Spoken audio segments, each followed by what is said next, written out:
Vamos tentar novamente. Carlos, está conseguindo verificar, ver minha tela?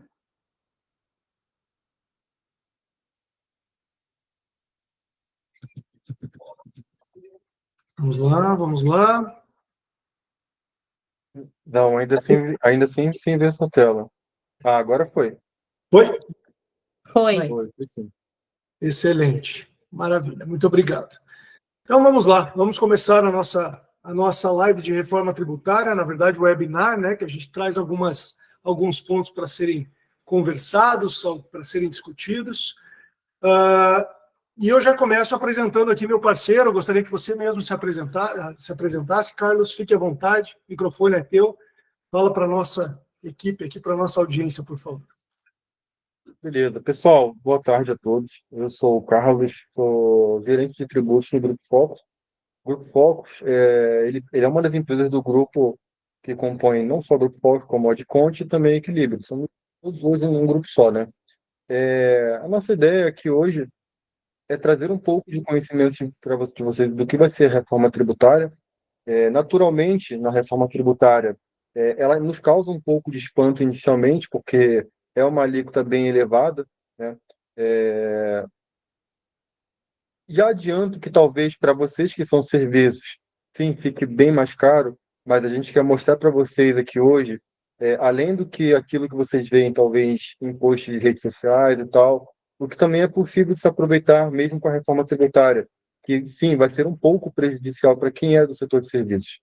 Então, a nossa ideia é trazer não aquele sentimento de alarmismo, né? Que estamos tão acostumados quando a gente tem uma pauta tão significativa em debate, mas trazer aquilo que a legislação traz de uma forma que seja tranquila para que vocês possam absorver e ao longo dos meses que vão anteceder a vigência ampla, né, da reforma lá em 2027, com a exclusão do PIS e da COFINS, vocês possam se adaptar e que para que, né, quando essa mudança ela ocorra, vocês já estejam confortáveis no sentido de já fui atrás de tudo aquilo que era possível e hoje eu só pago aquilo que eu não consigo mesmo evitar. Então, muito da nossa conversa hoje ela vai ser pautada nisso também. E é um prazer estar aqui com vocês. Depois eu vou até fazer um convite para o Marcelo para a gente poder repetir algumas das aulas que a gente teve no passado, porque toda aula entram pessoas novas, né? E embora elas fiquem gravadas, eu acho que essa questão do ao vivo ela faz um pouco de diferença, né, Marcelo? Então, gente, eu espero que vocês gostem desse momento aqui e fiquem confortáveis para mandar suas dúvidas, suas perguntas aí no chat. A gente vai, sempre que puder, parar para olhar e respondê-las, tá bom? Excelente, Carlos. Obrigado pela tua presença. Mais uma terça-feira aqui. E, bom, eu sou Marcelo Cândido, eu sou diretor contábil na ADC Conte e sócio da Equilíbrio Contábil, que é uma das empresas componentes do grupo, né? Assim como a Focus é componente do grupo e o Carlos faz parte da Focus, a Equilibrium também é uma empresa componente desse grupo, e hoje a gente vem aqui trazer esse conteúdo de uma forma muito lúdica, muito racional, né? Como o Carlos bem falou, tem muita coisa sendo divulgada na mídia, e a gente sabe que os serviços vão ser as atividades mais impactadas aí negativamente pela reforma tributária. Mas é importante que vocês conheçam o formato da reforma tributária, tenham um entendimento profundo para que vocês se adequem, né? Haja tempo de adequação, porque a gente consegue, com o tempo e com o planejamento, eliminar todas essas cargas ruins que a reforma pode trazer e amenizar os impactos, né? Então, o principal aqui é a gente discutir. Eu vou pedir para que vocês coloquem, a gente já começa então com as regras aqui do webinar, né, Carlos? A gente quer fazer esse webinar ser bem produtivo para todos nós, para vocês, para nós. Então, tragam as dúvidas, né? Coloquem aqui no chat, tem um chat aqui embaixo, em algum lugar aqui vocês encontram um balãozinho, né? Para vocês colocarem aqui as dúvidas de vocês, a gente vai responder à medida que a gente for apresentando os conteúdos, a gente pode dar uma paradinha, responder, tá?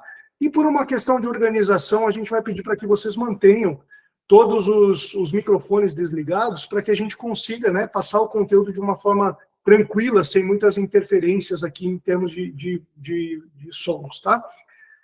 Bom, feitas essas apresentações iniciais, a gente já começa direto, então, entrando no tema da reforma tributária, né? E quando a gente fala de reforma tributária, a gente está saindo a todo momento, parece que a toda semana agora, e uma tendência daqui para frente até o final do ano, é que novidades aconteçam, né? A gente tem visto aí, por exemplo, na semana passada, a gente teve como é que fala? A aprovação, né, no Senado do projeto de lei que isenta até R$ 5.000 os salários, né, do imposto de renda, né, e também a tributação sobre as grandes fortunas, enfim, aquilo que eles chamam de a tributação do lucro entra nessas grandes fortunas, enfim, toda essa questão de reformas. E aí a gente começa a entender que a reforma tributária ela não vem só para a parte de serviços, para a parte comercial, para a parte das indústrias, agronegócio, mas ela começa a impactar toda a cadeia, né, todas as situações que envolvem tributação.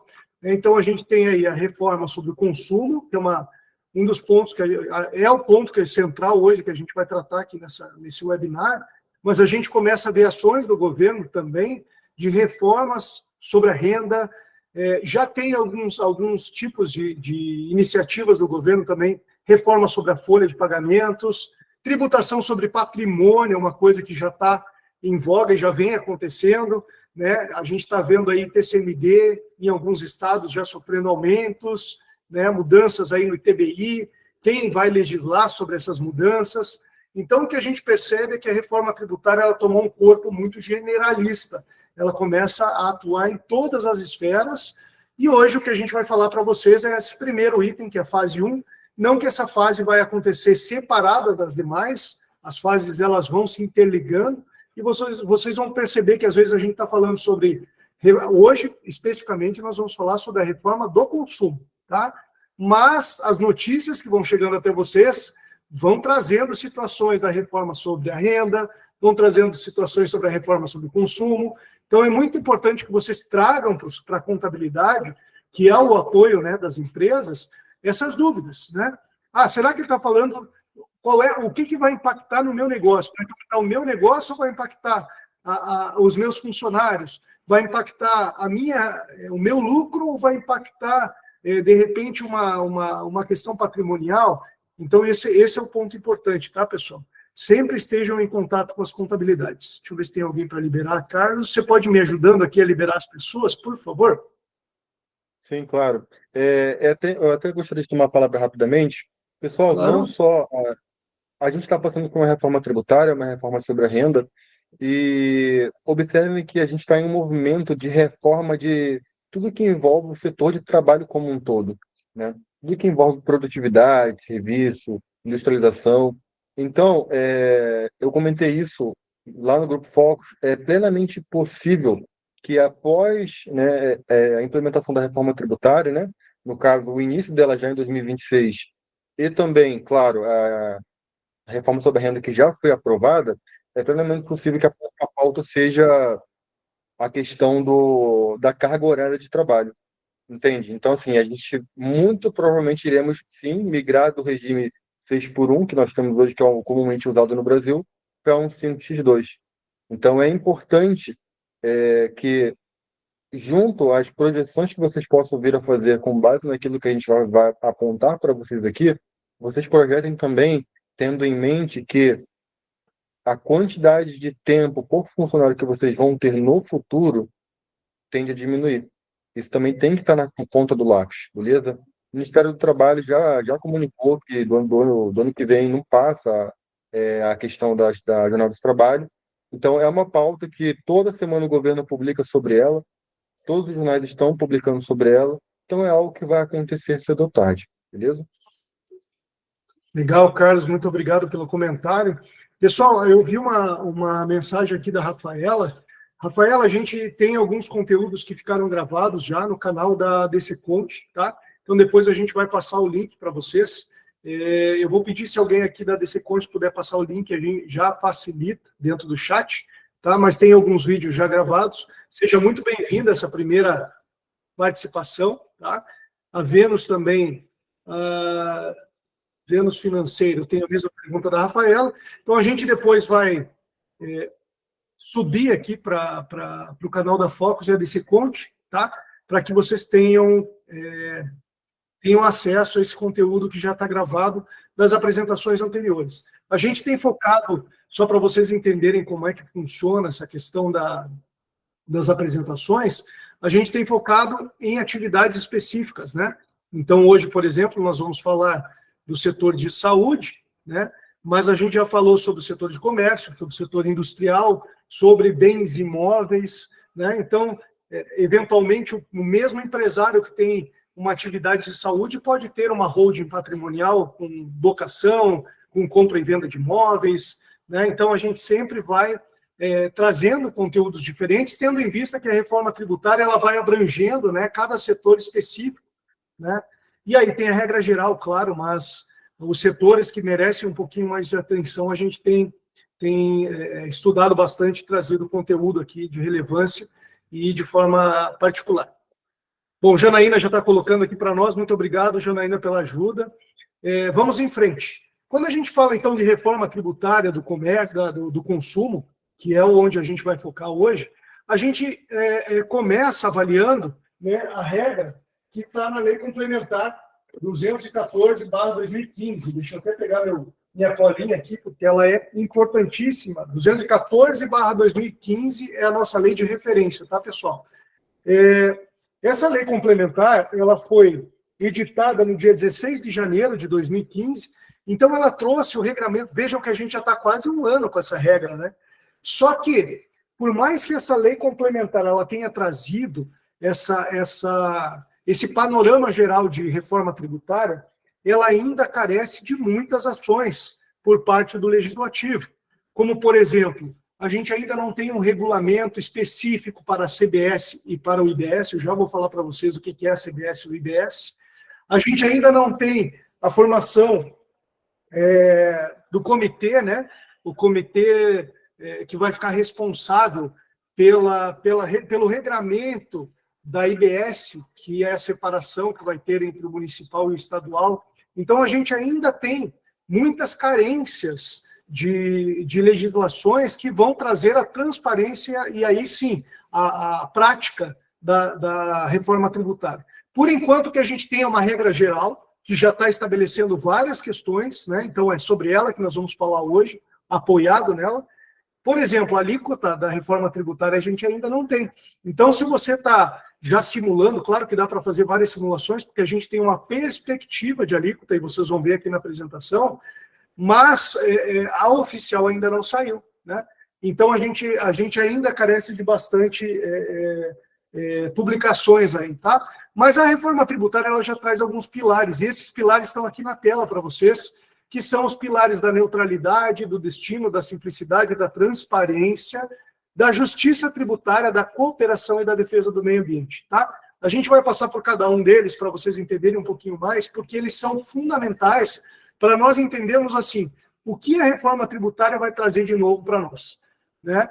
Quando a gente fala assim, nós temos um padrão de tributação no Brasil, e esse padrão ele já vem de tempos, né, principalmente no setor de saúde, que tem um padrão meio que único, né? Praticamente todas as empresas do setor de saúde que prestam serviços ou estão no Simples Nacional ou estão no lucro presumido. É muito difícil ter uma empresa de setor de saúde que esteja no lucro real, né? Isso é um padrão, tá? Existem as exceções, nós aqui na Equilibrium temos clientes do setor de saúde que estão no lucro real, mas a grande maioria está no Simples Nacional ou no lucro presumido, né? Então, esse é um padrão. Agora, quando a gente quebra esse padrão e começa a ter uma nova formatação tributária, é importante a gente conhecer esses princípios que norteiam a reforma tributária sobre o consumo, tá?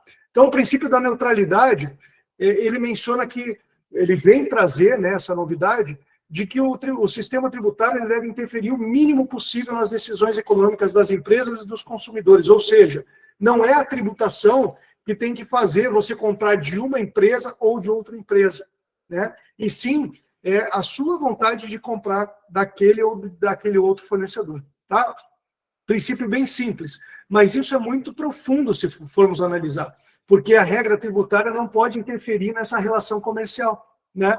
Então, quando a gente percebe que esse princípio, se ele for cumprido dentro das regras da reforma, ele vai trazer, obviamente, uma questão de igualdade para o mercado, né? Ou seja, todas as empresas começam a estar ao mesmo pé de igualdade frente ao consumidor. E isso é muito bom para o mercado, né? O princípio do destino. Então, o imposto sobre o consumo ele deve ser arrecadado no local onde o bem ou serviço é consumido e não onde ele é produzido. Esse é um outro princípio muito importante e esse princípio faz toda a diferença, não para o setor de saúde, que geralmente tem o seu consumo muito vinculado com a atividade onde está. Mas o setor de comércio, por exemplo, isso faz muita diferença, né? Principalmente pela questão logística. Tá? O princípio da simplicidade, então, ele busca garantir que o sistema tributário seja fácil de entender, administrar e de cumprir, tanto para os contribuintes quanto para o governo. Isso é regra, eu acho que teria que ser a regra principal. Hoje a gente tem um sistema tributário que é extremamente complexo. É um sistema tributário onde a gente percebe que as pessoas, para entender a tributação delas, as empresas, as próprias empresas que prestam serviços, têm muita dificuldade de entender a regra tributária, né? Então a gente meio que estabelece uma regra geral. Olha, quando você for emitir uma nota fiscal para pessoa jurídica, tem que fazer a retenção de tal percentual. Quando for para a pessoa física, não se faz a retenção, né? Então, você percebe que as pessoas têm dificuldade, por quê? Porque são tantas regras, e tantas regras diferentes para impostos federais, municipais, estaduais, que virou uma verdadeira loucura administrar o contingente tributário de uma empresa, né? Nós que trabalhamos nessa área tributária, eu um pouco mais de 30 anos, o Carlos talvez aí 20 anos, Carlos, 15 anos? 14 anos. 14 anos. Nem menos. Então, né? Então, 14 anos aí trabalhando na área tributária, ainda assim temos dificuldades, né, Carlos? Imagina o pessoal que entra numa empresa e vai ter que emitir uma nota fiscal, ou o empresário que está começando o seu negócio, sempre foi funcionário e passou a ser empresário, né? A pessoa que sai ali de uma universidade, de uma faculdade de medicina e abre o seu consultório, olha a dificuldade que tem de botar em prática e de conhecer essa regra tributária. Então, a simplicidade ela vem justamente para trazer um ambiente mais favorável para o empresário e para o consumidor dos serviços, né? O princípio da transparência, né? Então, clareza, visibilidade dos tributos que são pagos pelos contribuintes, tanto no momento do pagamento quanto ao longo de todo o processo de arrecadação. Ou seja, aquele produto, vamos colocar, por exemplo, o caso de uma vacina, né? Que ela, para chegar lá no paciente, ela tem que passar por uma série de etapas que vem lá, talvez, do produtor rural, que produziu o insumo, que vai passar pela indústria química, que vai chegar lá no distribuidor, que vai chegar no varejista, e aí vai chegar no teu laboratório para ser aplicada essa vacina, né? Então, imagina todo esse fluxo, como é que a gente vai saber estabelecer essa carga tributária do fluxo completo? Ou seja, não há transparência hoje. Hoje o que há é uma sensação de transparência por conta de uma regra que o governo federal colocou há tempos atrás, trazendo a necessidade de você mencionar na nota fiscal qual era a carga tributária média, né? A carga tributária aproximada da sua atividade. Mas quando ele determinou essa carga aproximada, a regra existe uma tabela chamada tabela IBPT, que é o Instituto Brasileiro de Tributação, né? E eles divulgam uma tabela por atividade, ou seja, se você está na atividade lá, por exemplo, de quimioterapia, existe uma carga tributária aproximada que envolve desde o medicamento que foi produzido até a clínica que vai fazer a infusão daquele medicamento, e aí você tem uma carga aproximada que não reflete absolutamente nada daquela operação em si. Então, veja como isso não traz simplicidade, não traz transparência para a operação. E o governo está, então, tentando fazer com que haja, de fato, uma transparência tributária. Justiça tributária, né? Os impostos devem ser cobrados de maneira proporcional à capacidade econômica de cada indivíduo ou empresa, né? Então, garantindo que aqueles que têm maior capacidade contributiva paguem mais, enquanto os que têm menos paguem menos, ou sejam isentos, né? Então, o governo está desenvolvendo mecanismos para fazer com que essa justiça tributária aconteça de fato. E a reforma tributária sobre o consumo traz alguns mecanismos que vão ser usados exatamente para fazer essa equalização e tentar amenizar o impacto naqueles, principalmente naqueles que recebem menos, né? Cooperação, então, a cooperação entre o fisco e os contribuintes, de forma a criar um ambiente mais eficiente e menos conflituoso, onde o cumprimento das obrigações seja visto como uma responsabilidade mútua, ou seja, né, tirar um pouco desse peso, desse custo Brasil, onde as empresas gastam muito tempo para conseguir fazer os seus processos administrativos, tributários. Isso inclui também a contabilidade, que dá o apoio para que isso seja cumprido, e o governo, do outro lado, receba essas informações de uma forma mais simplificada, onde, de fato, haja uma cooperação e uma facilitação, né? Onde a facilitação, todos ganham, o processo fica mais enxuto, né? Menos custoso, não só de valores, mas também de tempo, né?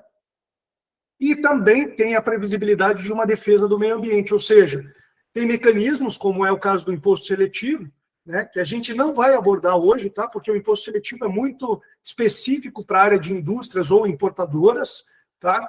Mas ele vai fazer, por exemplo, ele desestimula alguns tipos de produtos que são nocivos para a saúde ou para o meio ambiente. Então, ele vem para criar um desestímulo, né? A gente fala, com a aplicação da tributação, fazendo com que as pessoas consumam menos aqueles tipos de produtos, tá?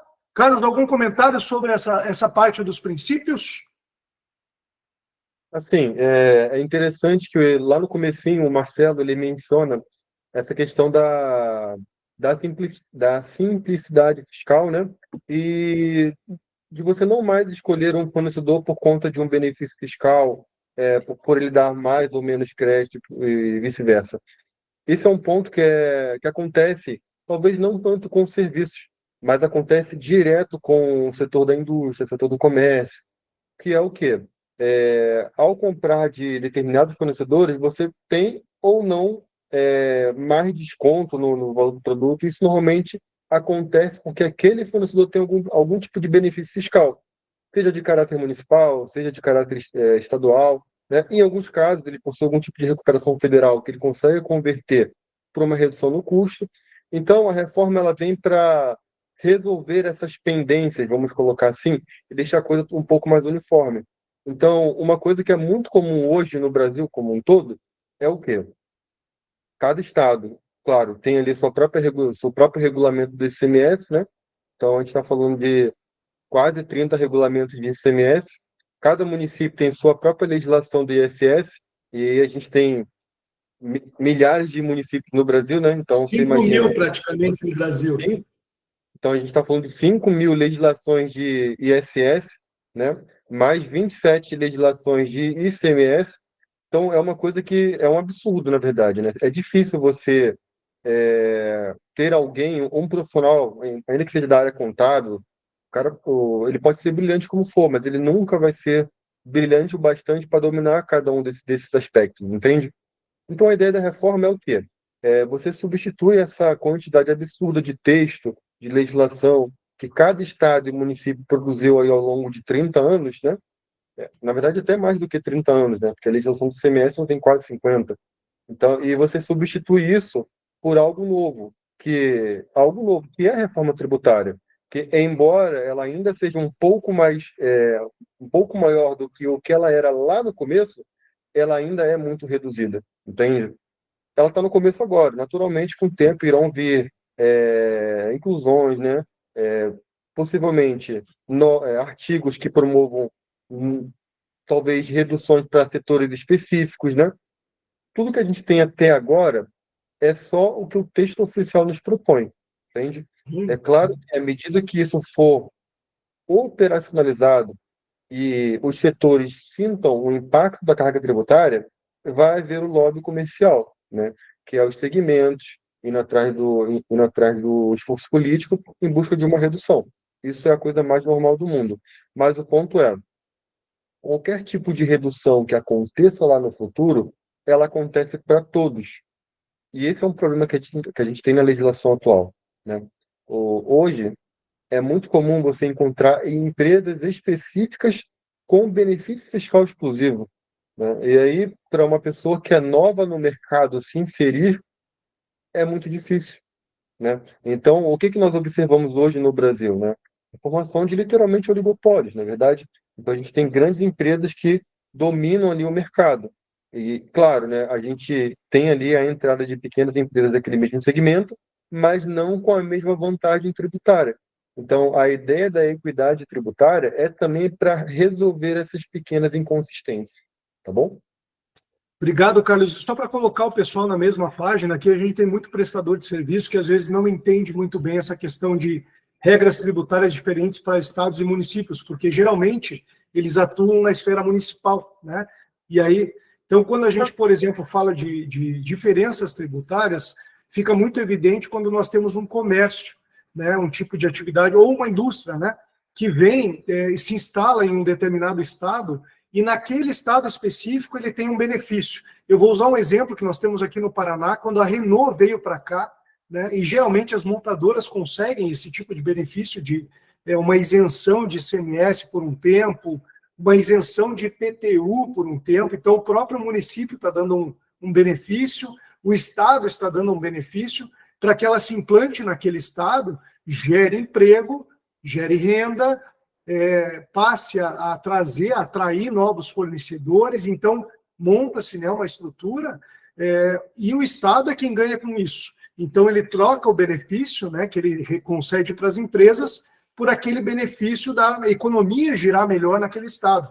E isso a gente vê que os Estados começaram a usar isso como um tipo de arma, de trunfo, para atrair as empresas para aqueles Estados. Então, para as empresas que são prestadores de serviço, esse ambiente ele não é muito o normal, né? Mas para as empresas de comércio e indústria, esse é o ambiente hostil que nós temos hoje no Brasil, né? Então, a gente vai falar um pouquinho mais sobre isso, mas é só para vocês entrarem nessa mesma página, porque aqui a gente vai ter mais hoje prestadores de serviços, tá? Então, quando a gente fala de reforma tributária sobre o consumo, basicamente o que vai acontecer é exatamente o que está na tela de vocês, tá? A gente tem os tributos atuais ali, o PIS, a COFINS, o ICMS e o ISS. Lembrando que vocês, a grande maioria, como é prestador de serviço, não teria o ICMS. Então, vocês teriam o PIS, COFINS e o ISS. Basicamente, vai se transformar em dois novos tributos, né? A gente colocou o imposto seletivo ali no meio, mas o seletivo hoje nós não vamos abordar, tá? A gente teria, então, a CBS e o IBS. A contribuição sobre bens e serviços, a CBS, e o imposto sobre bens e serviços, IBS.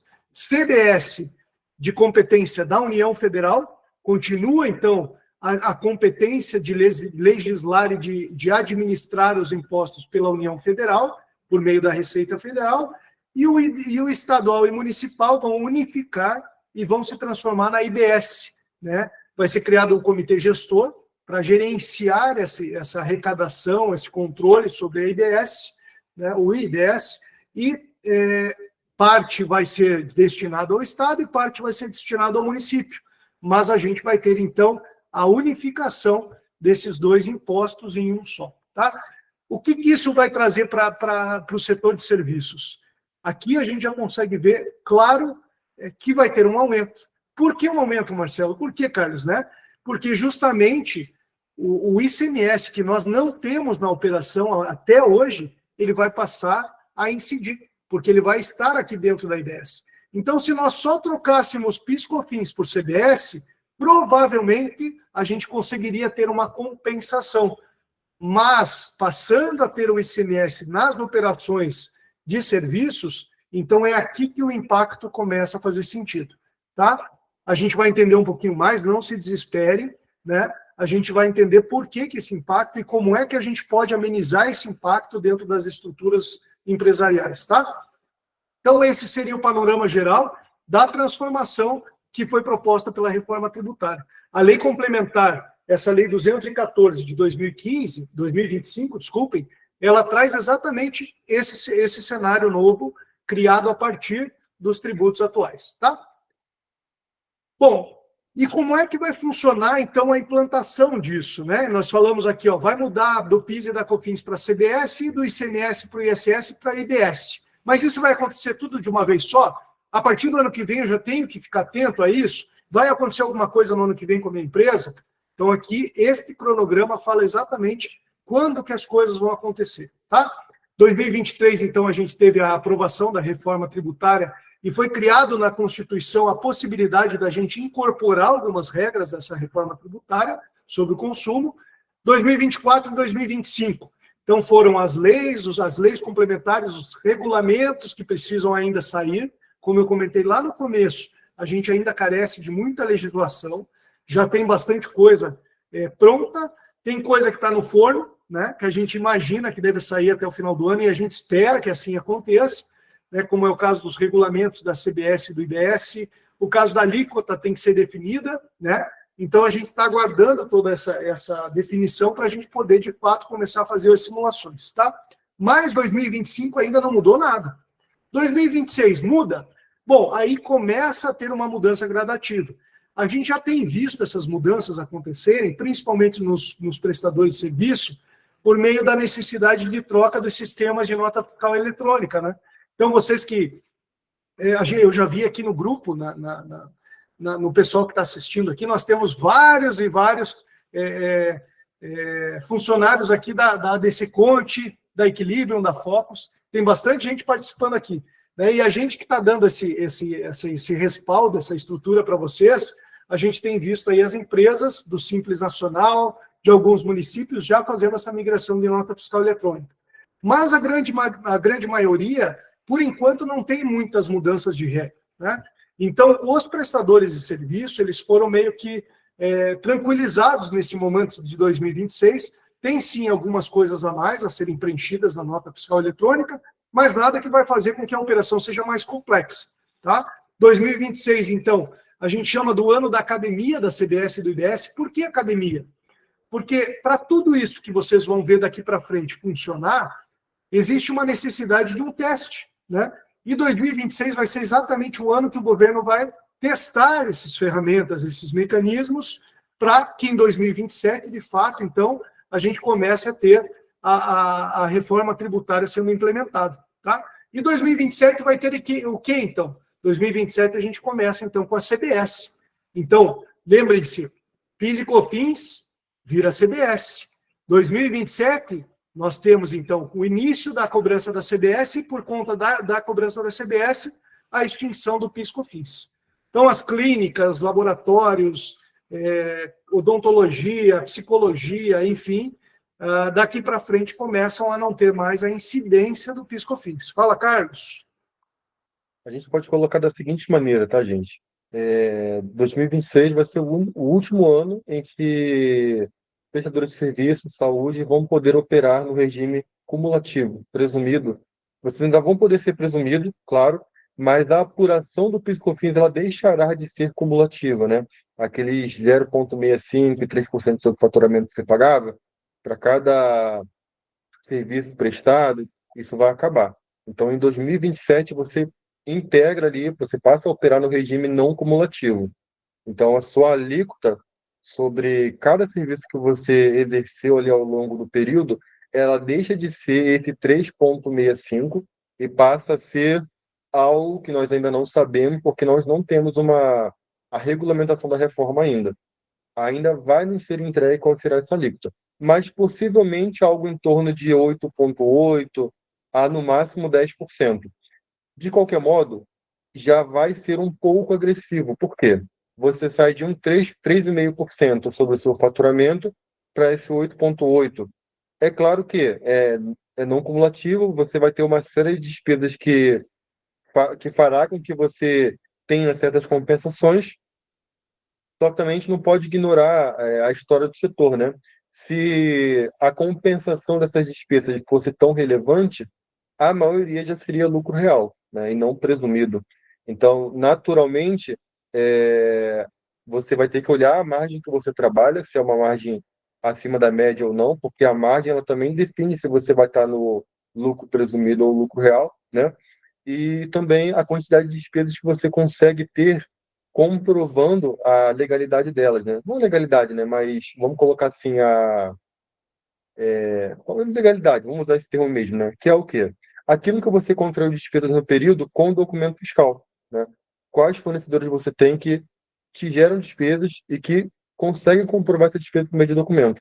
Isso vai ser fundamental para que você talvez consiga reduzir um pouco esse prejuízo que você vai ter com essa reforma tributária para o setor de serviços. Assim, galera, infelizmente, o setor de serviços ele vai ser o mais prejudicado pela reforma, é verdade. E a gente vai precisar estar bem atento a como iremos contrair e controlar as despesas aí ao longo de 2027. Então, 2027, a gente começa lá com PIS/COFINS, extinção do PIS/COFINS e CBS. 2028, não há mudança, então a gente vai usar o ano de 2028 para estabelecer, para equilibrar essa questão de PIS/COFINS. E aí, em 2029, então, inicia uma nova fase de transição, que é a segunda parte do ICMS, do ISS para o IBS, tá? Então, até aqui, até 2029, lembrem-se, a gente tem aqui clínicas que possuem, por exemplo, o ISS fixo. Nesse caso, até 2029, segue a regra do ISS fixo. E a partir de 29, Marcelo, cai o ISS fixo. Tá? Isso acontece também, por exemplo, com as regras do PIS/COFINS em 2027. Todas as regras que não forem a regra geral vão cair. Né? Então, quando a gente percebe que o imposto ele começa a ter a transição tributária, você perdeu todas aquelas regras que existiam até aquele momento. Isso é muito importante, isso vai impactar alguns setores, tá? Principalmente no caso de serviços médicos, que a gente sabe que tem alguns que têm ISS fixo, ok? E aí, 2029, então, começa uma transição que vai durar de 29 até 2032, e a gente vai ter um aumento gradativo do IBS e uma redução gradativa do ICMS e do ISS, tá? No caso dos serviços, então vejam, a gente vai ter uma redução do ISS e um aumento do IBS que vai contemplar ICMS. Então é por isso que aqui a gente vai ter um impacto, a gente já prevê um impacto na alíquota significativo. E a gente vai precisar aprender a trabalhar com isso dentro das atividades de serviço, tá? Cabe destacar aqui que, por mais que o impacto seja negativo, a gente tem que lembrar que os outros setores da economia terão impactos positivos da reforma. Então, quando a gente olha o fluxo da mercadoria ao longo do período, né, ao longo da cadeia de comercialização dele, a gente percebe que talvez o impacto Vou pegar o laboratório de anatomia patológica como exemplo. Nós temos aqui um cliente em Curitiba que já está conosco há mais de 30 anos, acho que a Luciane está aqui conosco nessa apresentação. Esse cliente ele compra reagentes.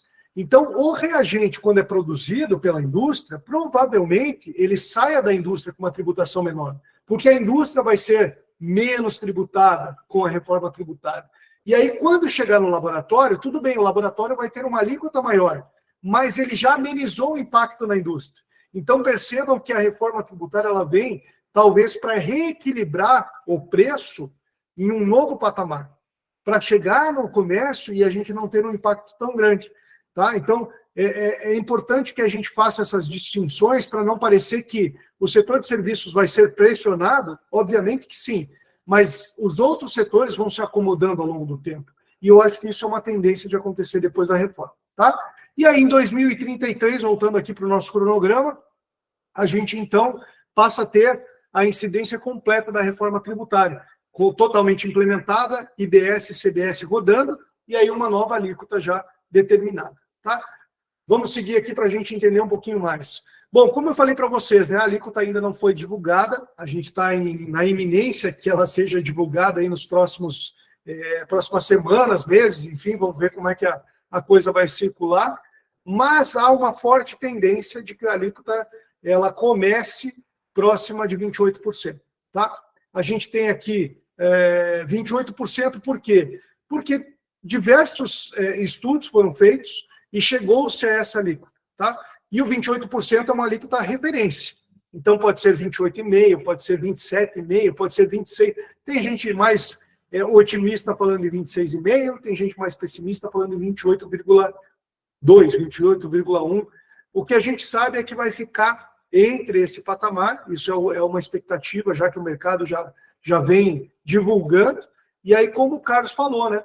9% mais ou menos para a questão da CBS e mais ou menos 18%,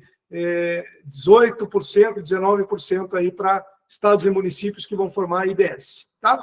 Lembrando que as alíquotas de 2026 elas são aplicadas só para a questão de teste. Lembram aqui do ano da academia, da CBS e do IBS? Então, aqui a gente ainda tem as alíquotas teste. Algumas empresas vão passar a tributar dessa forma, mas são poucas que foram escolhidas pela Receita Federal para entrar nesse projeto piloto, ou que se voluntariaram, né? E depois, então, começa a ter uma alíquota efetiva. A partir de 2027 entra, então, a CBS, e os estados e municípios passam ainda a ter a alíquota teste, né? Ainda no sistema de teste de toda a reforma, e depois entra oficialmente, então, as alíquotas oficiais, que vão estar divulgadas até lá. O Carlos falou bastante ali no comecinho, e eu volto agora para esse tema do não cumulativo, né? São poucos as empresas de serviços médicos ou serviços da área da saúde que têm esse regime não cumulativo. Hoje, o PIS e a COFINS eles já permitem com que você tenha um regime não cumulativo. E eu falo do PIS e da COFINS porque o ISS hoje não tem essa possibilidade. Todo o ISS que você paga, você não tem crédito da etapa anterior.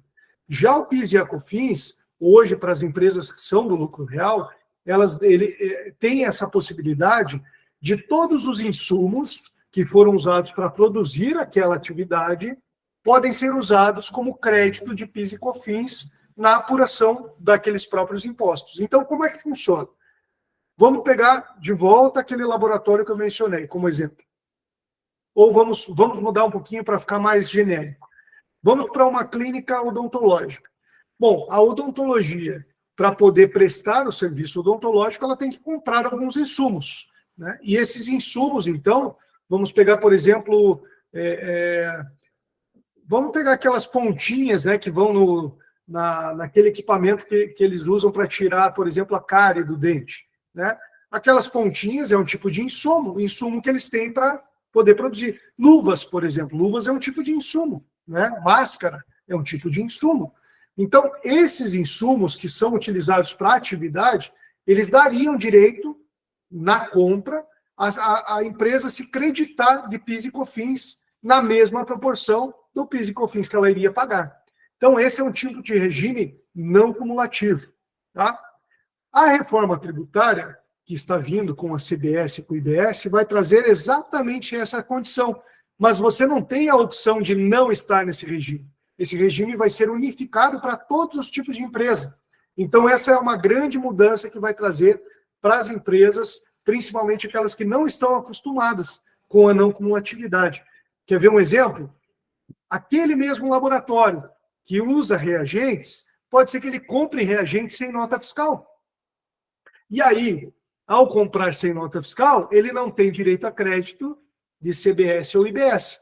Então, esta é a grande mudança que nós vamos ter daqui para frente. Nós vamos precisar nos adequar às regras que a reforma tributária vai trazer para que a gente tenha uma eficiência tributária, né? E aí entra, então, a não cumulatividade, que vai prever que a gente pode usar crédito de tudo que a gente comprar para a atividade, não só de insumo. Hoje a regra ela é limitada. Então, a gente tem uma não cumulatividade limitada. Só o que é insumo permite que a gente use crédito. Quando a reforma tributária entrar em vigor, a gente vai passar a ter uma não cumulatividade plena. Ou seja, tudo que você adquirir, tem algumas coisas que estão com exceção ali na lei complementar, que trazem exceção, que são basicamente itens de consumo próprio, né?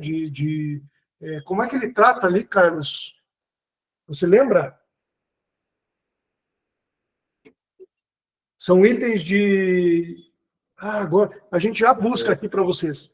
Aqui, ó, de uso e consumo pessoal, está aqui, ó. Consideradas de uso e consumo pessoal, né, nos termos do artigo 57. Então, esse artigo 57, ele trata dos itens que são considerados de consumo pessoal, por exemplo, bebidas alcoólicas, tem armas, tem outros itens ali, fumígenos, produtos fumígenos, né, que não poderão trazer crédito. Obviamente, se a gente está falando do estabelecimento de saúde, que não usa a bebida alcoólica para sua atividade, é óbvio que se ela comprar bebida, se esse estabelecimento comprar bebida alcoólica, não tem direito a crédito, né? Então é uma questão de bom senso. Agora, um bar que compra bebida alcoólica para revender, tem direito a crédito, porque faz parte da sua atividade. Então, tem essas regras previstas, mas, de linhas gerais, tudo que você comprar vai trazer direito a crédito, inclusive os serviços que você tomar. Serviço de contabilidade, o serviço do advogado, o serviço da limpeza do ar-condicionado, o serviço de uma auditoria da Anvisa, que você faz com um prestador de serviço terceiro, um serviço de um material de expediente, um material de... Enfim, tudo. Inclusive, algumas despesas que estão ligadas à folha de pagamento, quando houver previsão dentro da CCT, da Convenção de Trabalho. Então, se você tem lá, por exemplo, plano de saúde é obrigatório dentro da CCT, o plano de saúde pode gerar crédito de CBS e DS para o teu negócio. Então, vejam, tudo isso faz com que a alíquota ela vai ser maior, mas, no final das contas, pode ser que a gente tenha que essa alíquota seja amenizada, né, sob a ótica da alíquota efetiva que o teu negócio vai gerar. Então, é muito importante que você tenha esse acompanhamento e saiba exatamente todos os fornecedores que podem lhe dar crédito, né, todas as mercadorias que podem trazer crédito. Tá? Eu fiz aqui um modelinho, né, Carlos? A gente, na outra vez, apresentou ele, e é muito legal a gente ver essa apresentação mais visual para entender exatamente o que eu falei no slide anterior. Por exemplo, vamos supor que aqui a gente teria um regime cumulativo acima da linha azul, onde eu estou mostrando para vocês aqui com exemplo de alíquota de 13%, e abaixo da linha azul, um exemplo de 28%. Então, vejam, no de cima, 13%, alíquota cumulativa. No de baixo, 28%, alíquota não cumulativa. Olha a diferença de impacto que eles trazem. Vamos supor aqui que o produtor vende para a indústria por 50, a indústria vende por 100 para a distribuidora vende por 200 para a clínica e a clínica vende por 300 para o paciente. Bom, se a gente considerar que a alíquota é de 13% sobre todas essas operações e que uma operação não usa o crédito da etapa anterior, no final, esse paciente teria pago R$300 para a clínica, ou seja, ele comprou um procedimento, comprou pode ser um medicamento que foi infusionado no paciente, qualquer coisa que vocês queiram pensar, tá? Um tratamento odontológico, e pagou 300. Só que o imposto recolhido ao longo da cadeia somou R$ 84,50, ou seja, a alíquota efetiva dessa cadeia de comercialização desse produto ou desse serviço gerou uma tributação de 28,17%. Tá? Se a gente começa agora a pensar numa alíquota maior, de 28%, mas que dê direito a crédito da etapa anterior, olha que situação. A gente tem os mesmos valores de venda para cada um. Só que o que compra da etapa seguinte pode usar o crédito da etapa anterior. Então, nesse caso aqui, a indústria, ela vendeu por 100, ou seja, ela gerou 28 de imposto, que é 28% em cima de 100, só que ela vai trazer crédito da etapa anterior, que é 14. Então, ela trouxe o crédito de 14 e passou a recolher só 14. Né? Na distribuidora, vai gerar um débito de 56, mas vai recolher só 28, porque ela usou o crédito da etapa anterior, que era 28 que tinha sido gerado, e assim por diante. Ou seja, nesse cenário de não cumulatividade, a mercadoria, ou a vacina, ou enfim, o procedimento foi vendido por R$300, foi pago 84 impostos, né, muito próximo do que havia sido pago na etapa anterior, só que com uma alíquota muito maior. E, no final das contas, a alíquota efetiva da cadeia foi 28%.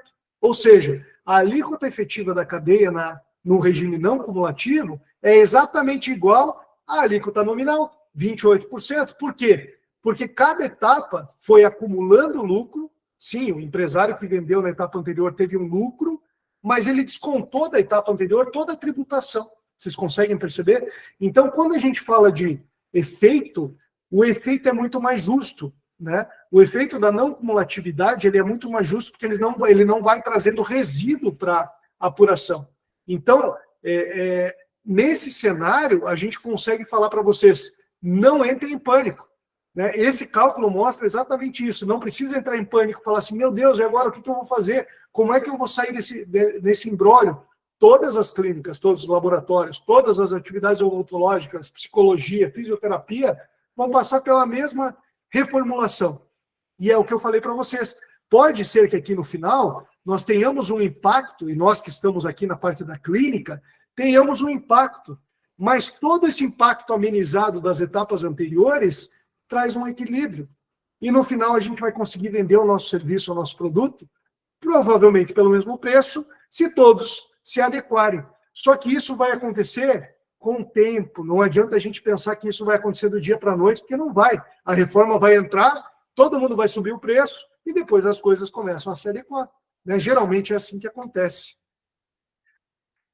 Compreendida, acho que essa primeira parte, a gente tem, então, para entender um pouquinho sobre o regime não cumulativo, eu trouxe algumas questões aqui. O regime não cumulativo, que eu expliquei aqui, que é esse regime, ele só vai dar direito a crédito quando ocorrer a extinção do débito da etapa anterior. Tá? Então, vamos lá. Eu que estou aqui nessa etapa aqui de clínica, quando é que eu vou poder usar? Aqui embaixo, né? Porque aqui em cima não tem crédito. Aqui embaixo, na etapa clínica, quando é que eu vou poder usar esse crédito de 56 do distribuidor? Quando o distribuidor pagar esses 56. Na verdade, ele vai recolher 28, né, e vai usar o crédito do anterior. Então, vejam, eu posso usar o crédito a partir do momento que o imposto da etapa anterior tiver sido extinto. Tá? Isso é uma coisa muito importante. Por quê? Porque é aqui que vai entrar aquela regra do split payment, que vocês já devem estar ouvindo. Né? Então, quais são as regras de extinção dos débitos da etapa anterior? A gente vai ter compensação com créditos. Então, vamos supor que a gente está lá naquele exemplo de volta. Eu estou aqui na clínica e estou comprando do distribuidor um determinado insumo que eu uso na minha clínica, tá? Ou um material de expediente, ou um material de cozinha. Quando aquele distribuidor ele vai gerar o imposto dessa etapa, e aí é o momento de liquidação do imposto. Ele vai abater com o crédito que ele tem, então ele vai fazer uma simples compensação, e assim vai exterminar aquele imposto, ou seja, vai acabar com o imposto, né? Como é que ele fala? Extinguir o imposto, né? Então, nesta etapa, ele extinguiu, você tem direito a usar o crédito. É um crédito financeiro, tá? Ele deixa de ser um crédito escritural, que hoje é feito pela contabilidade, nas inúmeras declarações, e passa a ser um crédito financeiro, né? Então, é quando você, de fato, pode utilizar aquele crédito para o teu negócio. Então, primeira etapa, compensação. Se não for feita a compensação, é pago pelo contribuinte. Então, o distribuidor paga o seu imposto e aí ele liquidou o débito. Você, que é o adquirente daquela mercadoria, pode usar aquele crédito. Ou então, na liquidação financeira, você que está comprando já faz o pagamento do distribuidor e, por meio desse pagamento, já explica para a Receita Federal, uma parte que é o imposto, e para o fornecedor, outra parte que é a mercadoria. Então, nesse momento, ocorre a liquidação financeira e você que está tomando ou está consumindo aquele serviço ou comprando aquele bem, adquirindo aquele bem, você já tem a opção de usar aquele crédito. Isso vai direto para uma conta de crédito tributário que vai ser gerenciada por todo esse sistema automatizado e que depois você vai usar para abater do imposto que você vai gerar para frente. Tá?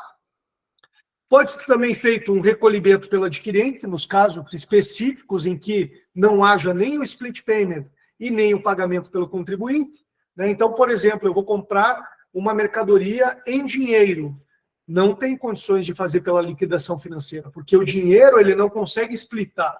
Eu pago em dinheiro e aí o fornecedor recebe, ou ele paga o imposto, ou então eu pago o fornecedor e assumo o imposto, tá? Então, são regras específicas para essa questão do recolhimento pelo adquirente, ou então o pagamento por aquele a quem a lei complementar atribuída a responsabilidade. Que aí vem regras mais específicas ainda. Tá? Então, via de regra, quando o imposto for gerado no fornecedor, ele vai ser, primeira possibilidade, compensado com o crédito que ele tem. Tá? Se o crédito não for suficiente, ele vai ser gerado uma guia e o fornecedor vai pagar aquele imposto, e aí você que está na etapa seguinte pode usar aquele crédito. Ele vai vir automaticamente para a tua empresa, certo? Terceira possibilidade, né? Você vai fazer o recolhimento na liquidação por meio do split payment. Então, pagou a mercadoria, pagou o serviço, o sistema bancário já vai splitar, ou seja, vai dividir o pagamento em dois, uma parte Receita Federal, uma parte o fornecedor, e aí está liquidado o imposto, você tem direito a crédito, e as duas outras são o recolhimento pelo adquirente ou o pagamento por a lei complementar atribuída. Então, via de regra, a fórmula vai ser mais ou menos essa. Ó. Compensação de créditos, né? Então, IBS e CBS gerados, menos a compensação, menos o IBS e a CBS antecipada, menos os créditos recolhidos na liquidação financeira, pelo split payment, menos os créditos recolhidos pelo adquirente, vai dar o IBS ou a CBS a você pagar no final do mês. Então, a apuração ela vai ser mensal. Tá? Então, essa é a regra básica da apuração das empresas, né, dos contribuintes. Ela vai ter uma apuração mensal, uma coisa que vem agora como uma inovação, né, para todas as empresas. Você que tem uma empresa que é prestadora de serviço e que tem várias filiais, ou você que tem uma empresa que tem negócios espalhados, né, pelo Brasil, a regra agora vai ser única e a apuração ela vai ser consolidada para uma só. Claro que, lembrando daquele cronograma, né? A partir de 2027, CBS, e a partir de 2029, IBS. Até lá, a gente continua com apurações segregadas. Então, vou dar um exemplo. Se você tem um negócio, vamos pegar uma cidade aí, Rio de Janeiro e Niterói, né? Então, você tem um estabelecimento de saúde no Rio de Janeiro e o estabelecimento de saúde em Niterói, você vai ter uma guia de ISS para o Rio de Janeiro, né, capital, e uma guia de ISS para Niterói. Né? Com a apuração consolidada, deixa de existir uma guia para cada um desses municípios e passa a ter uma guia única que vai abranger todos os estabelecimentos dos contribuintes. E mais uma coisa positiva é que essa apuração ela vai ser automatizada. O governo está desenvolvendo um sistema automatizado, ele já está em fase de testes, já está implementando novas funcionalidades para fazer exatamente esse fluxo aqui, né? Primeiro compensação, depois IBS antecipados, depois os créditos do split payment. Então, ele já está em desenvolvimento e é o ano de 2026 que vai ser usado para testar todo esse sistema que vai passar a rodar a partir de 2027. Tá? Carlos, algum comentário complementar? Assim, ficam muitas dúvidas sobre a questão do split payment, se ele realmente vai ser implantado, se não vai, né? Inicialmente, o split payment ele só não vai ser obrigatório para quem realize vendas ou serviços, né, exclusivos para pessoas físicas.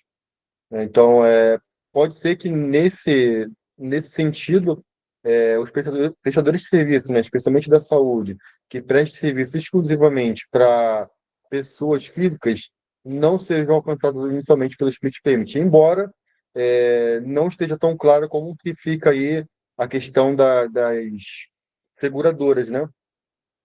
Agora, de qualquer modo, é importante a gente ressaltar que o Brasil ele tem tecnologia bancária para implantar um sistema como o split payment. Eu gosto sempre de ressaltar o seguinte, gente. O Brasil ele é número 1 no mundo quando o assunto é tecnologia bancária, beleza? O que a gente tem hoje no nosso dia a dia, como o Pix, por exemplo, que pode ser algo, hoje, para a gente, é algo muito comum, é algo que é praticamente inalcançável para qualquer país fora do Brasil, beleza? Qualquer país que não é o Brasil acha isso absurdo de inovador, entende? Então, nós temos, sim, tecnologia e meios para garantir o split payment em sua totalidade, como a legislação propõe, né? Uhum. E essa separação do pagamento, ela vai ser plenamente possível, tá? Então, é importante vocês entenderem o que será o split payment e a gente talvez possa explicar de forma bem resumida da seguinte forma, tá? Se eu tenho um produto que custa R$ 100, beleza? R$ 100. E para me vender esse produto eu pago R$ 28 de impostos, então a minha boleta ela passa a ser R$ 128, correto? Quando o meu cliente ele paga esse valor de R$ 128, R$ 100 ele vem para o meu negócio e R$ 28 o banco separa e manda direto para o governo. Qual é a diferença disso para o que nós temos hoje? Beleza? Hoje vem para o meu banco, vem para o meu caixa R$ 128, né? E aí, ao longo do mês seguinte, eu vou lá e repasso para o governo o que lhe é de devido por meio das minhas operações, por meio das minhas apurações. Com o split payment, não acontece mais isso. Eu ainda vou ter as apurações para entregar, ok? Só que o dinheiro ele já é enviado ao governo de forma antecipada, tá bom? Então, por que é importante ter isso em mente? Porque lá em 2027, lá em fevereiro, quando você começar a apurar janeiro, você pode ter um impacto, beleza? Isso pode causar algum problema no seu fluxo de caixa. Então, é importante que vocês entendam como que é esse mecanismo, porque se vocês não se prepararem para isso, você pode sim ter o fluxo de caixa sangrado. Então, você pode, talvez, se endividar no curto prazo, né? Ali em 2027. Então, é importante entender como funciona essa estrutura. Naturalmente, ninguém vai sair daqui 100% destruído após uma live, mas é importante que vocês procurem a contabilidade para entender como é que funciona esse mecanismo, beleza? Eu vi aqui uma pergunta que tem sido bem recorrente quando a gente fala de reforma tributária sobre o consumo, e foi a doutora Elizabeth que mandou. Obrigado, doutora Elizabeth, por estar presente e por mandar essa dúvida. É a questão do lucro presumido, lucro real, e a questão da equiparação hospitalar, né? Principalmente quando a gente fala de área de saúde. O lucro presumido, o lucro real, quando a gente olha para esses sistemas tributários, a gente está falando basicamente do formato de cálculo do imposto de renda e da contribuição social. E isso não muda. Tá? Com a reforma tributária, o lucro real e o lucro presumido continuam existindo. As empresas vão continuar optando por um ou por outro sistema, assim como pelo Simples Nacional. Né? O que vai mudar, basicamente, é o PIS, COFINS, ISS e ICMS. Então, o imposto de renda e contribuição social, por enquanto, não tem mudança, segue a linha do que está. A equiparação hospitalar para casos de imposto de renda e contribuição social continuam, as regras continuam válidas, tá? Não houve nenhuma alteração. O que está havendo alteração é na reforma sobre o consumo, tá? Fechado? Então, por enquanto, a gente tem esse cenário. É claro que as empresas que têm o ISS fixo, como eu falei, vão ter uma mudança gradativa ao longo dos próximos anos, 2029, né? Mas nesse caso da equiparação, por enquanto, segue a regra como está. Outra coisa que estão colocando aqui é a questão do imposto financeiro. Eu acho que a Vênus Financeira colocou ali. Na verdade, o que mudou, Vênus, deixa eu tentar explicar de uma forma um pouquinho mais didática. Não é que o imposto é financeiro. Agora, a apuração, na verdade, a fórmula de cálculo de creditamento é financeiro. Né? A gente tinha um formato de crédito escritural, e agora se transformou num crédito financeiro. Então, qual é a diferença entre o crédito escritural e o crédito financeiro? O crédito escritural é aquele que, independente de você ter pago a mercadoria e o teu fornecedor ter pago o imposto, você tendo a nota fiscal, você mandava para o contador ia lá, escriturava essa nota fiscal, e a partir daquela escrituração você tinha o direito a crédito. Esse é o crédito escritural, tá? O que mudou agora para a reforma tributária em relação a isso é que o crédito passou a ser financeiro na medida em que o débito da operação anterior é liquidado. Então, veja que há uma mudança. Porque por mais que você tenha a nota fiscal, você não pode usar o crédito só porque você tem a nota. Tem que usar o crédito a partir do momento que a tua etapa anterior liquidou o imposto da etapa. Né? Então, isso é muito importante. Por quê? Porque, em teoria, ele não é a nota fiscal que vai trazer o crédito, e sim é a apuração e a liquidação daquele imposto. Né? Então, esse é um fato que vai mudar bastante na vida das empresas, essa questão financeira. E aí vem toda uma consequência do split payment. Né? A gente não vai abordar tanto hoje a regra do split payment, a gente talvez faça uma live específica, né, Carlos? Eu acho que é bem interessante focar nessa parte mais financeira. Eu tenho recebido bastante demanda sobre essa questão financeira, porque isso é uma coisa que vai impactar todos os negócios, né? Então, talvez seja o caso da gente fazer alguma apresentação mais direcionada para essa área. Sim, é importante a gente fazer algo só trazendo tudo isso. Isso. Bom, quando a gente entra, então, agora vamos entrar na parte... Até aqui foram regras gerais. Serviria para qualquer empresa, para qualquer negócio. Mas agora a gente vai entrar especificamente nas regras da saúde. E aí, no artigo 127 da Lei Complementar 214, a gente encontra já que a redução de 30% nas alíquotas do IBS e da CBS aplicáveis a determinadas profissões de natureza científica, literária ou artística, desde que regulamentadas e fiscalizadas por conselhos profissionais. E aí ele define uma série de regras, uma série de atividades, desculpem, que traz essas condições, que atendem essas condições. E lá dentro da área de saúde, eu relacionei só as que estão na área de saúde, nós temos assistentes sociais, biólogos, profissionais de educação física, médicos veterinários e zootecnistas. Então, todas essas atividades, caracterizadas como intelectuais, né, têm formação superior ou técnica e fiscalização por conselho de classe. Então, nesse sentido, essas atividades, essas empresas dessas atividades terão uma redução de 30% na alíquota de IBS-CBS. Essa é a primeira condição, tá? Paralelo a isso, nós temos também os regimes diferenciados que prevê redução de 60% nas atividades da área de saúde, aí sim, especificamente de saúde humana. Por que eu falo saúde humana? Porque a gente tem também a saúde animal, né? E os veterinários estão ali nos 30%, né? Olha aqui, ó, médicos veterinários e zootecnistas. Mas aqui é específico de saúde humana, então não se enquadram medicinas veterinárias, clínicas veterinárias, isso não entra aqui nessa área, nessa redução de 60%, tá?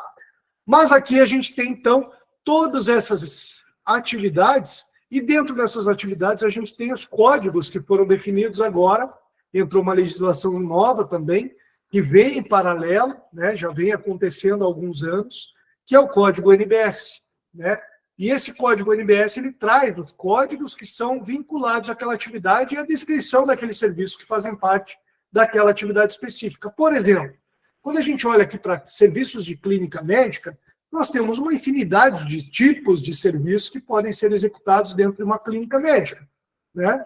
A simples consulta faz parte de uma clínica médica, né? Mas tem várias outras atividades que estão compreendidas dentro de uma clínica médica. Então, aqui está uma relação exaustiva do anexo 2, anexo 3, desculpem, que está lá na Lei Complementar 214, que traz todas essas atividades. E aí, aqui para frente, eu já trago alguns exemplos de como é a atividade, como é encarado esses códigos NBS na prática. Por exemplo, serviços de clínica médica. Olha só o que está dentro da clínica médica. Essa subposição inclui serviço de clínica médica prestado por médico a pacientes adultos, tais como consultas e check-ups físicos, em consultórios, clínicas, empresas, escolas, ou à distância, através de telefone, internet, outros meios, tal. São destinados à prevenção, diagnóstico e tratamento de doenças em geral, não limitados a enfermidades ou regiões anatômicas específicas. Então, serviços de clínica médica compreendem essas atividades. Certo? Serviços laboratoriais, por exemplo, exames laboratoriais ou de análises clínicas, tal como exames de sangue, fezes, urina, exceto diagnósticos por imagem. Por quê? Porque diagnósticos por imagem tem uma outra, se eu não me engano, está aqui, ó, serviços de diagnóstico por imagem. Tá? Tem uma outra classificação dentro do NBS. Serviços médicos especializados. Tá, Marcelo, mas eu tenho uma clínica de oncologia.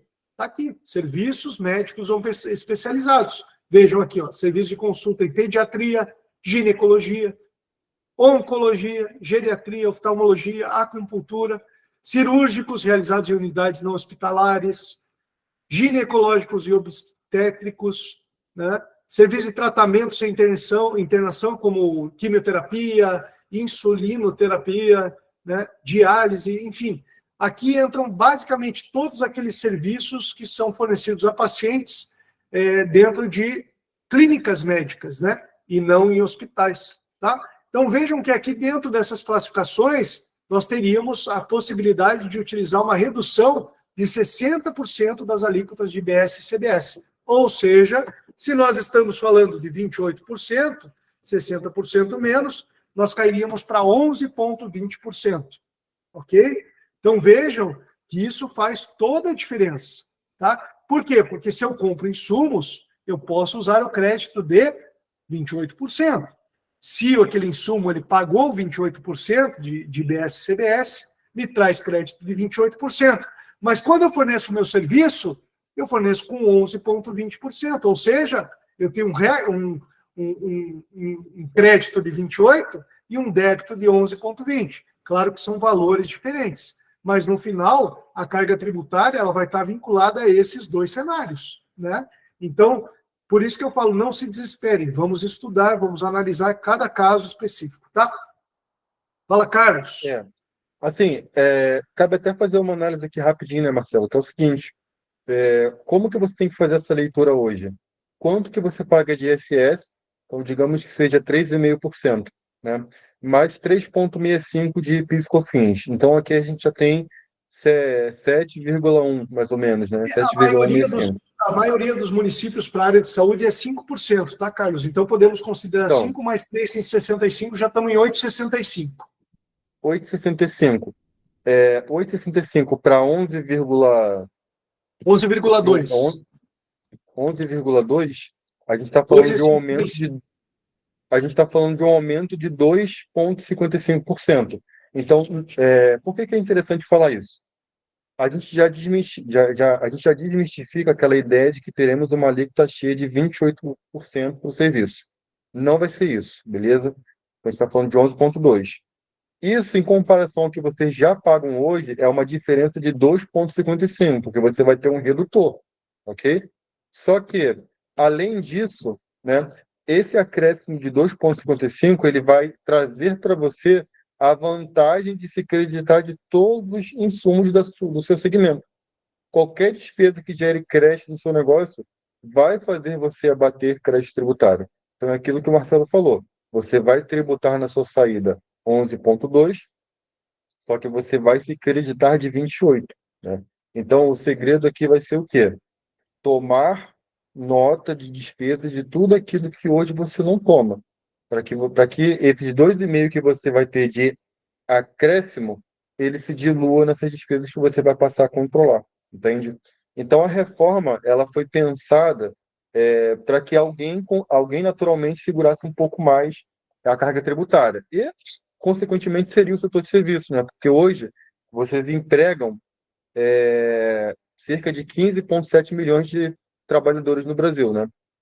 Então, é um setor grande no Brasil como um todo, tá? Só que o setor de serviços ele tem essa vantagem dessa redução de 60%. São poucos os serviços que terão essa redução. Então, é entender e saber usar essa redução e controlar bem as despesas do negócio de vocês. É isso aí, Carlos. Obrigado. Vamos lá. Eu acho que a minha câmera aqui sumiu, né? Isso, a câmera sumiu sim. Enquanto eu vou tentando voltar aqui com a câmera, a gente pode ir seguindo em frente para não perdermos muito tempo. Bom, quando a gente fala então do setor de serviços, e a gente está olhando aqui para as alíquotas, né, e para aquilo que dá direito a crédito, o que não dá direito a crédito, é importante a gente levar em consideração algumas situações bem específicas, tá? Primeira situação específica, os medicamentos que estão listados aqui em 60%, eles também vão dar direito a crédito só de 60% do CBS e da IBS. Ou seja, lembram que eu falei que o crédito ele está vinculado ao pagamento efetivo, né? Então, quando a gente fala pagamento efetivo, a gente está falando que a gente está estabelecendo, né, que esse pagamento efetivo ele vai trazer o direito a crédito para o próximo da etapa da cadeia. Então, se aquela empresa tem 60% de alíquota, de redução de alíquota, significa que o pagamento efetivo que ela vai fazer é 60% a menos. Então, você que está comprando aquele serviço, aquela mercadoria, vai poder usar um crédito de 60% a menos da alíquota efetiva de IBS e CBS. Tá? Essa é uma questão que tem que ser bem entendida, porque alguns tipos de atividades vão trazer direito a crédito. Por exemplo, você que está prestando um serviço de saúde para uma outra empresa, aquela empresa que está tomando o teu serviço de saúde pode usar o crédito da tua operação, só que vai poder usar com uma redução de 60%. Por isso que a gente tem que, então, entender quem são os nossos fornecedores. Aqui nós já deixamos aberto, né, Carlos, tanto a Focus, quanto a Desconte, quanto a Equilibrium, nós temos profissionais capacitados para analisar todo esse fluxo da tua empresa. Então, contem com o nosso respaldo, com a nossa inteligência, com a nossa formação dentro dessa linha, para que a gente ajude vocês a entender qual vai ser o real impacto do negócio de vocês, porque isso vai ser importante para a formação do preço de venda de vocês ficarem ajustados ao mercado depois que entrar a reforma em sua plena execução. Outras atividades que vão ter redução de 100%, por exemplo. Então, grande parte dos medicamentos vai estar aqui, ó, na redução de 100%. Tá? Isso é uma determinação da lei complementar e está lá no anexo 14 da Lei Complementar 214/2025, você vai encontrar toda a lista de medicamentos por NCM, que é o código que determina qual é aquele produto, né? Então, a lista de medicamentos ela é gigantesca, ela tem 383 itens que vão ter alíquota zero, tá? Ou seja, redução de 100% de alíquota de CBS e IBS. Tá? Por isso que eu digo, vejam o efeito sendo dentro da operação de vocês. A operação de vocês pode até ter um acréscimo de alíquota, mas e o medicamento que vai ter alíquota zero a partir de agora? Como é que vai ficar o efeito dele para o teu negócio? Né? Então, tudo isso tem que ser estudado negócio a negócio. Tá? Além disso, dispositivos médicos, tem uma lista também dentro da lei complementar, ela está no anexo, dispositivos médicos no anexo 12, tá? E aí você tem também os dispositivos de acessibilidade, porque tem algumas atividades médicas que dependem desses dispositivos para serem executadas. Então, aqui eu listei basicamente aqueles que impactam as atividades médicas, tá? É importante que depois seja analisado item a item dessa lista para saber os impactos reais, tá? E aqui, por exemplo, eu trouxe aqui, ó, ficam reduzidas a 60% as alíquotas IBS sobre medicamentos registrados na Anvisa ou produzidos por farmácia de manipulação, ressalvados os medicamentos sujeitos à alíquota zero. Então, ou seja, se não cair na lista de alíquota zero, eu trouxe alguns aqui para vocês verem como é que está dentro da lei complementar, se não cair nessa lista, vai ter 60%. Esse é o ponto. Tá? Então, todos os medicamentos, sejam eles medicamentos da indústria ou de farmácias de manipulação, terão redução no mínimo de 60%, ou então de 100%. Combinado?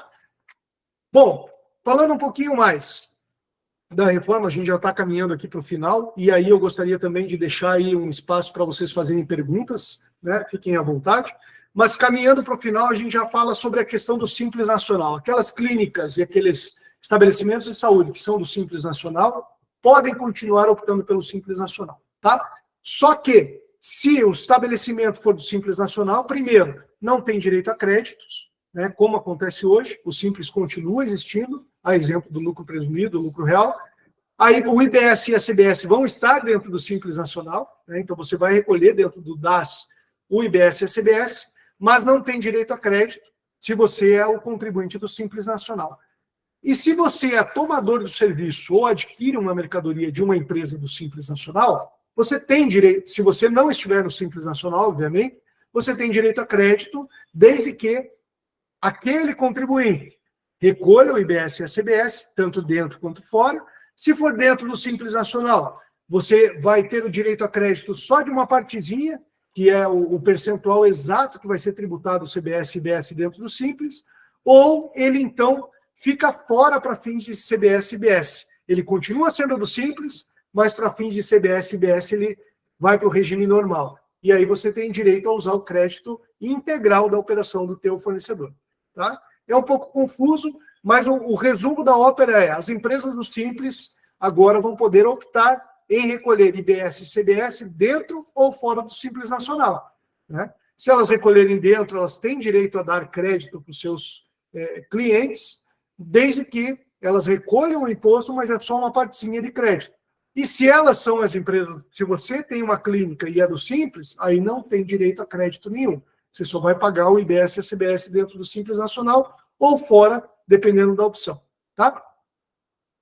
Falando um pouquinho mais da reforma tributária ainda, aquela mudança da sistemática, a gente passa a não ter mais o imposto na origem, e sim no destino, né, para onde a mercadoria ou para onde o serviço está sendo consumido, tá? Esse é um ponto bem diferente.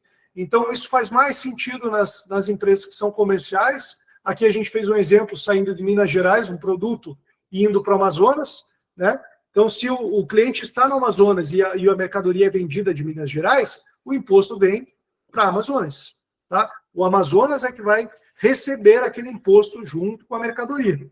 E isso pode acontecer com você, que está comprando insumos de outros estados, então o imposto segue para cá, ok? Bom, vamos falar um pouquinho de período de transição. 2026, então, é o ano da academia, lembram? A academia da IBS e da CBS, né? E aí, em 2026, a gente já tem algumas mudanças. E uma delas, para você que é prestador de serviço da área de saúde, já deve ter percebido, algumas prefeituras já estão implementando, outras estão em fase de implementação. Me parece que São Paulo não vai mudar, vai continuar usando um sistema próprio de emissão de nota fiscal de serviço, mas a grande questão já é necessário começar um movimento de mudança, né? E a primeira mudança é Portal Nacional. Então, o portal de gestão e da nota fiscal eletrônica, serviços, né? Onde você, então, tem esse novo acesso. E aqui começa já uma mudança significativa. A gente passa a ter uma lista de serviços, um código de tributação nacional e um código do NBS. Vocês lembram desse NBS, quando eu falei lá na atividade de serviço? Olha ele aqui, ó, né? No portal da nota nacional, ele está aqui. Então, vejam lá, eu vou voltar aqui para vocês, só para vocês verem. Está aqui ele, ó, NBS. É o NBS que define se você vai ter uma redução de 60%. Lembram que a gente falou até aqui que tem algumas atividades e tal? Esse é o código que vai lá na nota fiscal. Olha a mudança chegando. Aqui ele, ó. Então, aqui, lá, serviços laboratoriais tem um código específico. Serviço de quimioterapia, outro código específico, né? Serviços de laboratórios de imagem, outro código específico, e assim por diante. Então, a gente passa a ter esses códigos fazendo parte da nota fiscal eletrônica, ok? E aí, quando a gente olha, então, para a NBS, a gente vai ter a gente fala que é uma dificuldade ainda tributária residual de todo esse sistema que a gente vem carregando nos últimos anos, mas que, ao longo do tempo, tende a ficar simplificado, né?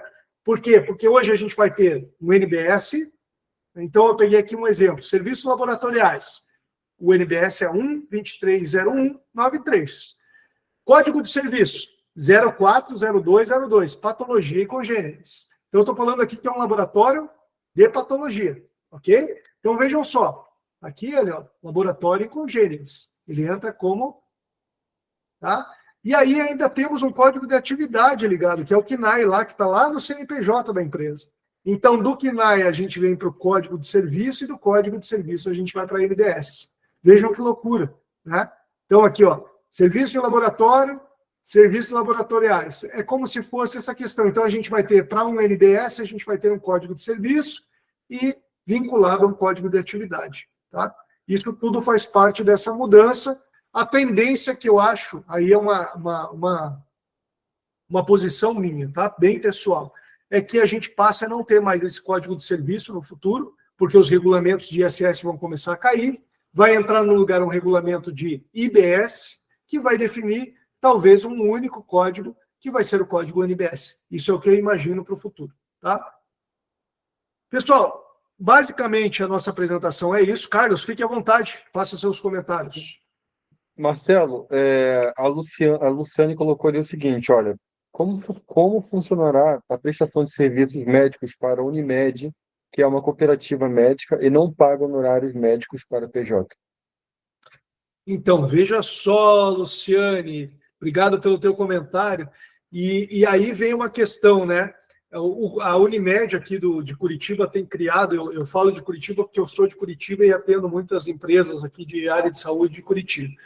E não, agora a gente tem visto muito esse movimento na Unimed, mas a gente tem outras situações de convênios que também estão seguindo a mesma linha. Ela tem criado alguns empecilhos para as empresas que são PJ entrarem como cooperadas, né? E aí ela mantém, então, os prestadores de serviços médicos, que são as pessoas físicas. Nesse caso, Luciane, a tributação ela segue a tributação do imposto de renda, não tem o que fazer, né? A gente gostaria muito que todas essas atividades elas fossem direcionadas para a pessoa jurídica, para que vocês tivessem esse cenário da reforma tributária bem vinculado a essa questão. Mas continua a regra geral. Se o convênio não permite que a pessoa jurídica se cadastre, quem passa a prestar o serviço é o profissional médico. E aí o profissional médico vai tributar na pessoa física e não na pessoa jurídica. Então a gente teria duas tributações, né? Aquele profissional que tem uma clínica ou o laboratório que tem um laboratório, o profissional que tem um laboratório no CPF dele vinculado.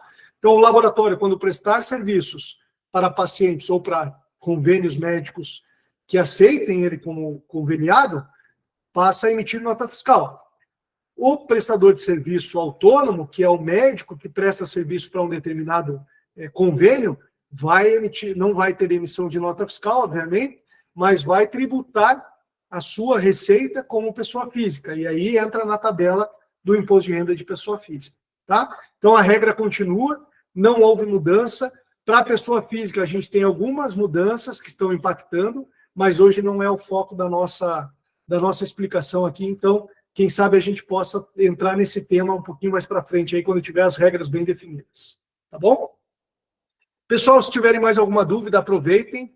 Deixem suas dúvidas aqui para a gente poder falar mais um pouquinho. Ainda estamos em cima da hora. Hoje conseguimos terminar em cima da hora, né, Carlos? Olha só que maravilha. Primeira vez. Primeira vez nessas semanas todas. É uma reforma que mexe com a estrutura. Eu acho que o mindset nosso vai ter que mudar, né? Esse é um ponto de atenção. E a gente provoca aqui os empresários a não saírem desesperados, né, desse encontro. Eu espero que a gente tenha conseguido deixar para vocês a mensagem da eficiência tributária. Eu acho que isso que é o que a reforma tributária vem trazer. Para nós, contadores, eu digo que vai ser também uma mudança de paradigma. Nós vamos deixar de fazer esse crédito escritural que a gente faz muitos anos. Desde que a profissão contábil existe, a gente é chamado de guarda-livro, né? E o guarda-livro é aquele profissional que ficava registrando, né? Lançando as notas, lançando as informações. A gente vai ter uma mudança muito grande nesse processo. Então, é importante que a gente também, aqui da nossa parte, mude esse mindset, mas principalmente vocês que são empresários, que estão na linha de frente da execução dos serviços médicos, dos serviços aí de saúde, para que essa reforma entre dentro da empresa de vocês de uma forma muito racional e que a gente saiba como conduzir essas situações todas. Tem mais alguma pergunta aqui, Carlos? Vamos ver. Apareceu uma última aqui. Para o operacional da emissão da nota fiscal eletrônica, haverá liberação de login e senha para cada usuário, como realizado atualmente? Assim, muito provavelmente, se vocês forem para um portal nacional, o acesso para a emissão das notas fiscais será com o login e senha da conta Gov ou certificado digital. Ou se você possuir um sistema que esteja integrado à plataforma, aí cada sistema vai ter seu próprio login e senha para quantos usuários você vai liberar essa função. É isso aí, Carlos. Eu tenho como experiência aqui alguns clientes que já estão fazendo, eles estão usando o certificado digital, né? Então, eles autorizam as pessoas a terem o certificado instalado na máquina para acessar o portal de emissão de notas fiscais, tá? Mas, por enquanto, esse portal ainda ele é muito novo, ele tem sido bem utilizado para serviços que são MEI, né? Para tipos de empresa que estão no MEI, isso já vem há muito tempo acontecendo. Então, eu acredito que esse portal também vai passar por algumas reformulações. Essa pergunta, acho que foi a Lucilene que fez, né? Isso aí. A Lucilene. Bom, o Centro de Patologia em peso aqui hoje, que maravilha. Muito bom saber que vocês estão participando aqui, são nossos clientes. A gente ainda não tem essa resposta, tá, Lucilene? Mas vamos buscar essa resposta para ver se o acesso pode ser feito por usuários diferentes da mesma empresa. Eu acredito que sim, tá? Eu acredito que sim, porque tem senhas ali que são criadas por perfis. Eu acho que esse portal também vai passar por reformulação, tá? Uma das dificuldades que nós estamos encontrando é que não tem relatórios dentro do portal. Então, isso aí vai ser uma coisa que provavelmente eles vão ter que, em breve, mexer. Temos mais algum tipo de pergunta aqui? Vamos ver. Por enquanto, nenhuma. Pessoal, se quiserem, fiquem à vontade depois para mandar perguntas para nós nas redes sociais. A Equilibrium tem LinkedIn, Instagram, Facebook. A Focus tem LinkedIn, Instagram, Facebook. A DC Conte tem. Então, por favor, clientes da DC Conte, cliente Focus, cliente Equilibrium, nos procurem, tá? Venham, tragam as suas dúvidas, né? Conversem conosco. Nós precisamos, nesse momento, de bastante interação, né? É um momento de mudanças significativas aí que estão ocorrendo e que a gente está aqui para dar toda a orientação, todo o apoio necessário para que os negócios continuem sendo negócios promissores, negócios que gerem riqueza, né? E continuem crescendo de forma organizada. Carlos, quero agradecer mais uma vez a sua participação aqui, muito obrigado. É um prazer sempre ter você aqui comigo nessa parceria Equilibrium Focus aí que tem gerado muito resultado, e queria deixar a palavra com você para fazer as considerações finais, se despedir da galera, e terça-feira estamos de volta aqui. Beleza. Então, galera, o nosso objetivo com essas reuniões semanais com vocês é desmistificar essa ideia da reforma como a grande vilã no Brasil, né? E tirar também essa ideia de que nós teremos o maior IVA do mundo e que, consequentemente, iremos pagar uma carga tributária absurda. Então, a nossa ideia é sair um pouco daquilo que a gente sabe que vende, que chama atenção, que é falar que vai ser extremamente caro, que ninguém vai aguentar, mas olhar para a legislação e mostrar que, se vai ser caro, o quanto vai ser caro, o quanto cada um vai pagar, o quanto cada um vai ter de redução. Então, nossa ideia é trazer a reforma tributária de acordo com aquilo que a legislação realmente traz para vocês, beleza? Porque assim a gente tem tempo para se preparar e para se organizar. Então, a gente vai sempre bater muito nessa tecla, tá bom? A gente vai ficar à disposição de vocês, não só agora, mas ao longo de todos os meses, até que a reforma chegue, e também depois que ela chegue, depois da sua chegada, naturalmente. Conte com o nosso time para ajudá-lo. A gente vai estar à disposição, não só a gente, o Marcelo, eu, mas também toda a equipe da Adconte, da Equilíbrio e do Grupo Focus também. Pessoal, obrigado pelo tempo de vocês. É um prazer estar aqui com vocês mais uma semana. Marcelo, até semana que vem.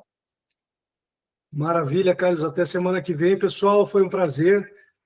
Como o Carlos bem ressaltou, procurem a nossa equipe, tá? Nós estamos todos à disposição para ajudar nesse momento de transição. A gente sabe dos desafios, sabe de quanto isso é desafiador para todos, né?